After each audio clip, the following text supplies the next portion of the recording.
Inuna ni Vice President Leni Robredo ang kanila'y mabagal na pagtugon sa pangangailangan ng mga nasalanta ng bagyong Nina.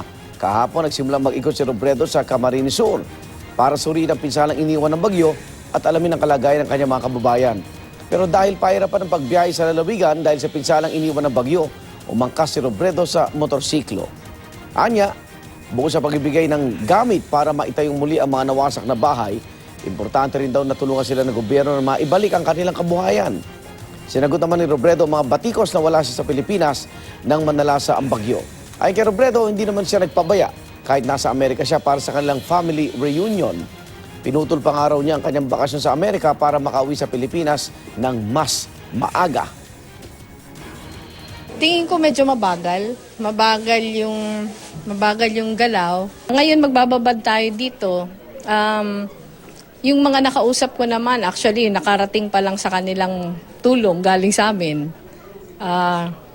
Hindi din sapat kasi mas gusto natin, mas long term sana yung solusyon na may bibigay.